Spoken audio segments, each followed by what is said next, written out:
the nodes then might be intersections of streets, and the links then are just the streets themselves. And because they're one-way streets, of course, the direction is important. In some subways, underground railways, is that true? Well, imagine trains just go in a loop, but only one way, in one direction, constantly in one direction. So there are applications, lots of applications in graphs when you're using graph theory, where the links need to be directional. Right? They need to have a direction. So such graphs are called directed graphs. Okay. So instead of just having a line between two nodes as the edge, your edge now is not a line; it's an arrow. Right. So this is this is an example here of a directed graph. Okay. In a directed graph, your edges are arrows. Okay. Remember that? Okay. Now some more. Now in the context now of directed graphs, some more terms you need to memorize. It's sort of common sense almost.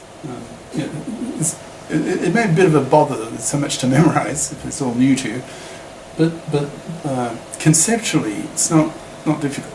Right? So the out degree and the in degree. So the out degree is how many arrows. An out degree is in the context of a particular node. Right? So what is the out degree of a given node, and what's the in degree of a given node? Well, the out degree is just how many arrows, how many edges you like, outgoing from the node. Like for example, well, let's take this node here. So node 2, number 2. What's its out degree? In other words, how many arrows move away from the node? Well, it would be 2, right? Because you've got this one, this arrow 2 to 1, and you've got this arrow 2 to 4. Okay, and they're the only two moving away from this node. So the out degree of this node is 2. Right?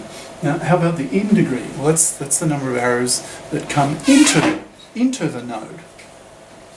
Well, it's only this one, right? This edge 1 to 2. So the in degree of this node here is just 1. There's only one arrow that comes into it.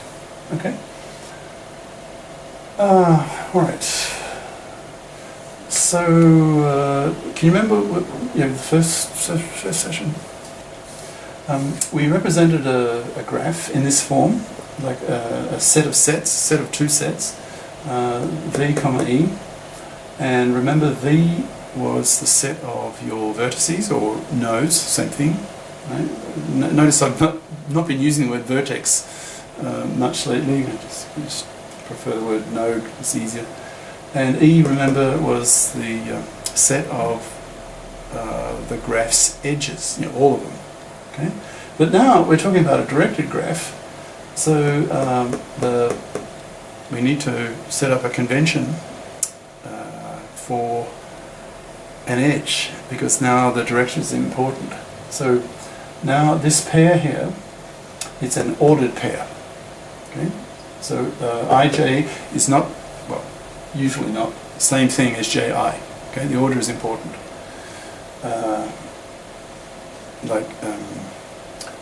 If America exported oil to Saudi Arabia, something would be wrong, right? It's usually the other way around, right? The order is important. Okay?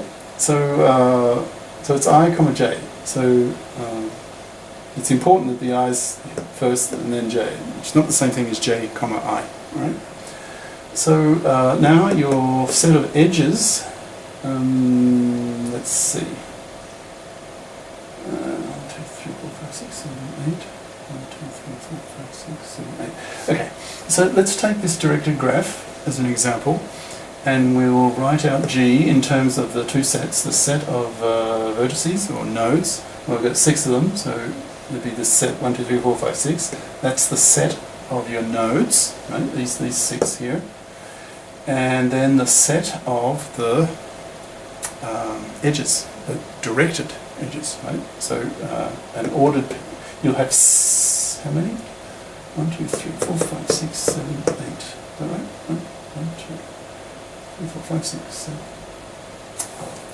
1, 2,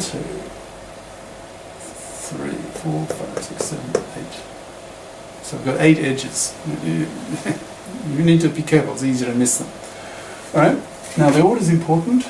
So here's the list of all your edges, ordered pairs. So let's just go through them systematically. So 1, 2, this one, 1, 5. That's this one, 1, 5. Okay, and then 2, 1, 2, 1. That's this one. And then 2, 4, 2, 4. And then 5, 4, 5, 4. And then 5, 6, 5, 6. And 6, 1, 6, 1. And 6, 3. Okay.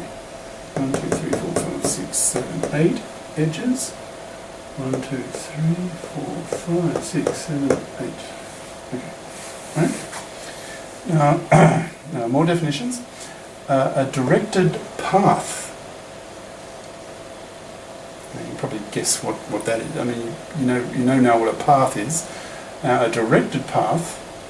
That's a path where, as you go, as you follow along the path,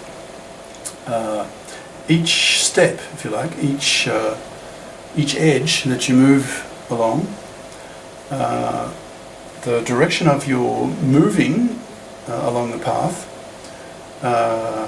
at each edge is in parallel, if you like, in the same direction as the arrow of the edge. You follow? See what I mean? Let's see. Say I wanted to get from 6 to 2. So I could take a directed path here. So 6, 1, 1, 2. And each step, right, each edge I take, now I'm moving from 6 to 1 to 2. So I'm going from 6 to 2.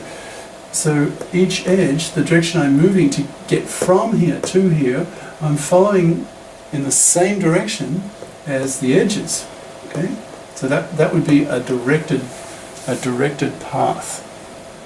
Now let's do a counterexample. Say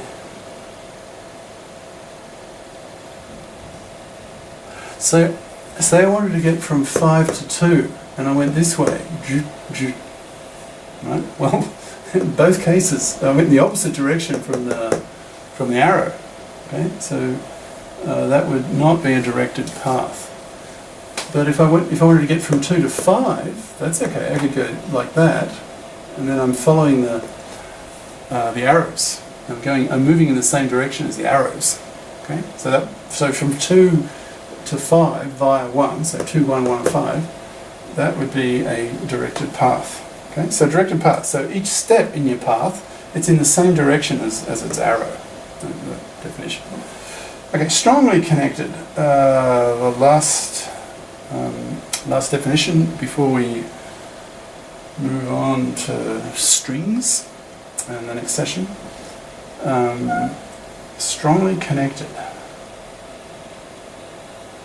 That means any two nodes in your graph, there's a directed path between them. Now you need to think a bit about that. Now this graph here, it's a directed graph, but it's not a strongly connected graph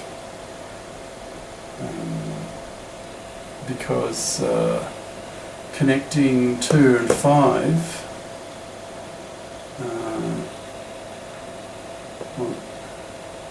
Well, it's connecting 5 and 2. 2 to 5 is okay, I can go this way. But if I want to go, say, from 5 to 2, I could... Oh, I can. Okay, I can go this way. Let me try and find another counterexample. Well, if I wanted to go from 3 to anything, I'd have to go against the arrow, so that can't be done. And so I think this graph is not strongly connected. Okay, so a strongly connected graph. So any two nodes has a directed path.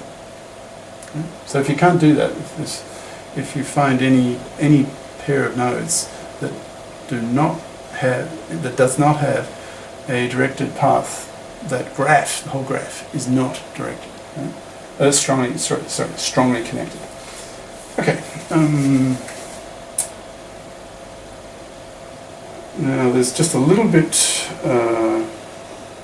I'll talk about next session. So tidy up a little bit more, just a little bit more on graphs, and then the rest, or most of the next session is on strings, and you'll see fairly soon in future sessions these two brought together, theory of graphs and the theory of strings. I don't want to say string theory, something else entirely,